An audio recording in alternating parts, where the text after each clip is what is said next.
A family in Hooghly, West Bengal is demanding justice after the death of truck driver Nitish Das. The 60-year-old was reportedly killed during violence in Manipur. The incident has left his family in deep distress. According to the family, they received information about the incident through a phone call. Local driver informed them that Nitish Das had been shot. He later confirmed that Dash had died in the attack. The family said the incident took place amid ongoing unrest in Manipur.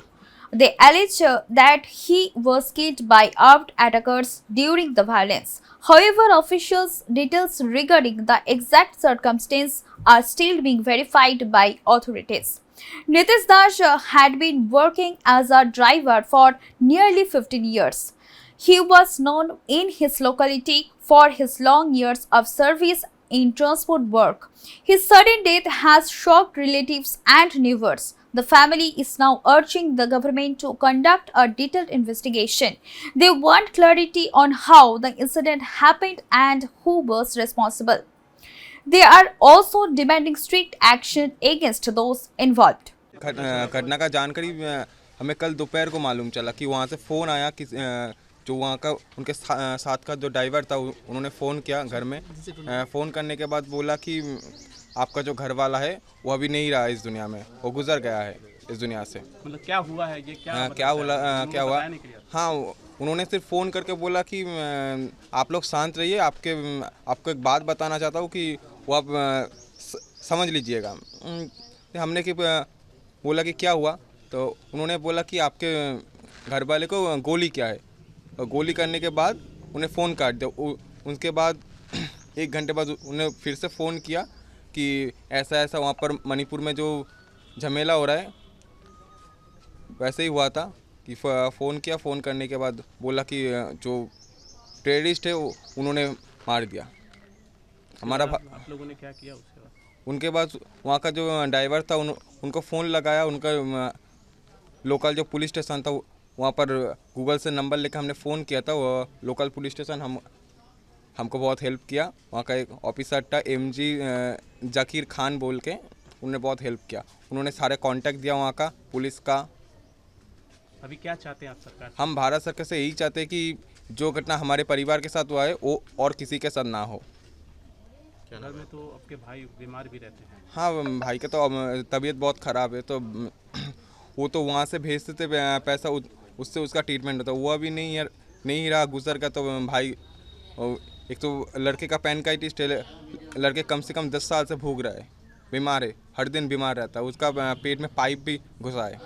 इस सब को लेकर सरकार से क्या गाड़ी लेके फिर वहाँ पे चला गया था। वहाँ पे गाड़ी लेके वो वहीं पे रहता था। नहीं, वहाँ पे कोई एक बोला जाने के लिए मना किया है वहाँ पे कोई गाड़ी के लिए वहाँ पे मणिपुर में, इसलिए कि मतलब आप लोगों ने कभी उनको मना नहीं किया कि नहीं, उनको मना किया था। परिवार का ऐसा हालत है तो क्या करे।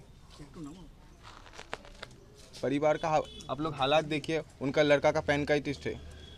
तब तो कहीं ना कहीं परिवार को समस्या होगी। इससे आप क्या उम्मीद की सरकार से? भारत सरकार से हमारा एक ही उम्मीद है कि सरकार इसका जांच करे और परिवार को न्याय मिले। क्या नाम यहाँ का जो भाजपा का MLA है ये तो हाँ सर, मदद तो किया हुआ है ना, बहुत सारा मदद किया है। वो स्वराज घोष यहाँ से हेल्प किया है, हेल्प कर रहा है। वो स्वराज घोष हेल्प कर रहा है। ठीक है, उसको काली पेपर सब भेज दिया और ठीक है, देखिए। हाँ, बॉडी के लेने दो आदमी को हम सुबह ही भेजा है। वो पहुँच भी गया, अभी हॉस्पिटल जा रहा है। बॉडी आइडेंटिफाई करने के लिए वो जा रहा है। वहाँ से लाने के लिए कोई व्यवस्था? हाँ, व्यवस्था ही गवर्नमेंट को जरा, सेंट्रल गवर्नमेंट को जरा व्यवस्था करने से बहुत अच्छा होगा, हमारा अच्छा होगा। MLA क्या व्यवस्था किया है MLA? हाँ, अभी तक तो वो तो आइडेंटिफिकेशन का रिपोर्ट अभी नहीं आया तो कुछ नहीं कर सकते। अभी मिल जाएगा तो करवा देगा। आपका भैया का जो लड़का वो तो बीमार है। हाँ, बीमार है, उसका तो पैंकाइटिस से लिवर ट्रांसफ़र किया हुआ है। पैंकाइटिस ट्रांसफ़र वो ऑपरेशन किया है, उसका हालत बहुत ख़राब है। हाँ, घर कैसे चलाते? तो ये तो ऐसे तो हम ही तो चलाते हैं, आप तो हेल्प करते हैं। हेल्प करते हैं। दादा भी तो वहाँ पे अभी तो गुजर गया, उसको भी और भी वहाँ से कुछ भेजते थे। हाँ, थोड़ा कुछ भेजते थे उसका ट्रीटमेंट के लिए, थोड़ा कुछ देते थे। बाकी टाइम ऑल टाइम हम ही देते थे। आप कैसे चलेगा? अभी कैसे चलेगा? अभी तो क्या करेंगे, सरकार को थोड़ा मदद चाहिए सरकार के लिए। कितना साल से थे आपके दादा वहाँ? उधर में तो गाड़ी चला रहा है कम से कम 15 सालों से, 15 बरस के वयस से वो गाड़ी चला रहा है। अभी कम से कम 50 साल हो तो 40 साल तो हो गया गाड़ी। क्या? अपना गाड़ी अपना है? हाँ, गाड़ी उसका अपना ही था। कैसे पता चला था आपको कि उनको शूट आउट कर दिया? और सूटा वो गाड़ी में हमारा नंबर लिखा हुआ है, तो फ़ोन नंबर लिखा हुआ गाड़ी में। फोन किया? हाँ, उधर से फ़ोन किया हमको, और ड्राइवर वाले लोग फ़ोन किया था। वो क्या था, वो जो गाड़ी का जो रैली जा रहा था ना, वो तो रोक दिया गया था। हाँ, उधर झमेला हो रहा है। नहीं, वो उसका गाड़ी पहले था, फिर पीछे बहुत सारा गाड़ी था। पहले जो गाड़ी था उसमें ही उसको शूट किया, पहले उसको ही शूट किया पहले था। तो रुका गया था ना वो नहीं रुका था, नहीं। सीआरपीएफ ने बोला था कि साथ उधर सीआरपीएफ की बोला था कि स्कॉट ले गए तो बाद में आया, स्कॉट बाद में आया, तब नहीं था। बाद में आया। Local police have been informed about the matter. Officer Zakir Khan reportedly assisted the family by providing initial support and contacts. Authorities are expected to coordinate further details with officials in Manipur. Truck drivers suspended operations on NH37 8 Imphal, Manipur. This followed a truck driver's killing in an ambush. Drivers demanded enhanced security and safety measures. They said movement on the highway is unsafe. Police have launched an investigation. Security has been tightened. Essential supply movement may be affected. मैं कसार का हूँ, असरफी राय मेरा नाम, असरफी राय है। हम driver बहुत तकलीफ है, इस तरह का काम चलेगा सर? आज 2022 से देख रहा है, ड्राइवर मर रहा है, गोली खा रहा है। अब हम लोग बर्दाश्त नहीं करेंगे। हम सेंट्रल गवर्नमेंट से, स्टेट गवर्नमेंट से रिक्वेस्ट करना चाहते हैं कि इस ड्राइवर के लिए कुछ सुविधा तक कीजिए, नहीं तो हम लोग गाड़ी नहीं चलाएंगे। ये हम लोग का प्रॉब्लम है सर। ये प्रोटेस्ट कब तक चलेगा? ये जब तक सरकार और मीडिया, सेंट्रल गवर्नमेंट जब तक नहीं मिलेगा तब तक हम लोग करेंगे। अभी वन टाइम हो सकता है, लेकिन लाइफ टाइम में हम लोग करेंगे, लाइफ टाइम भी करेंगे। क्योंकि ड्राइवर जब चाहेगा वो कर सकता है। एकता नहीं है, लेकिन एक दिन होगा एकता। जो देश का प्रधानमंत्री को भी सोचना पड़ेगा। जो ड्राइवर का क्या, ड्राइवर के लिए प्रधानमंत्री सोचा है, स्टेट गवर्नमेंट सोचा है। ड्राइवर खाना सब्जी पहुंचाता है, तेल पहुंचाता है, हर काम करता है, फिर गोली खाता है, मरता है। उसको पूछने वाला कोई सरकार है? किसका बीबी है, बच्चा है? जो ड्राइवर मरा है उसका बीबी शादी करने वाला, बेटी शादी करने वाला था, अगला से उसका बच्चा मरा है। लेकिन सर कौन देखेगा? मर गया तो मर गया। ऐसा तो सर नहीं चलेगा।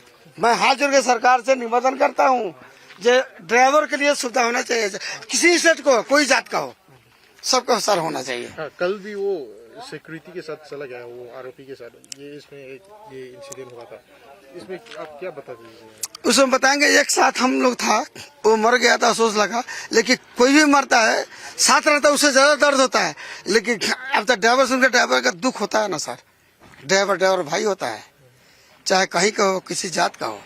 वहाँ मजहब नहीं आता है, ड्राइवर एक जाति ही अलग है, प्रेम होता है। जब ऐसा सरकार का सिस्टम सर होगा ना, तो एक दिन ड्राइवर सब एक दिन मिलेगा और मिलना पड़ेगा, तब सरकार समझेगा सर। ये हमारा हाथ जोड़ के निवेदन है।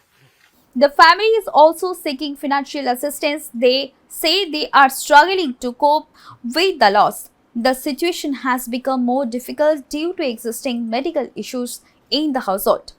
According to relatives, Nitish Dash has a son who requires constant medical treatment. The family says the combination of medical expenses and the sudden death has left them in crisis.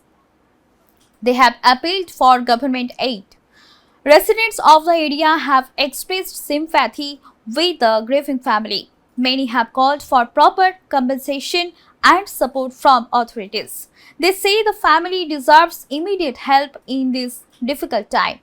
Officials have not yet issued a detailed statement on the case. However, sources say that the matter is being looked into. Further verification of facts is underway. The incident highlights the impact of ongoing violence in affected regions. Families in the other states continue to express concern over safety and communication during such events. The Hooghly family has said they will continue to seek justice. They want the truth behind the killing of come out. They also want assurance that such incidents will not happen again. As investigations continue, the family remains in mourning. The loss of Nitish Das has created both emotional and financial hardship. The demand for justice, the support, and is growing stronger. Stay tuned with us for more updates. Do like, comment, share, and subscribe the channel.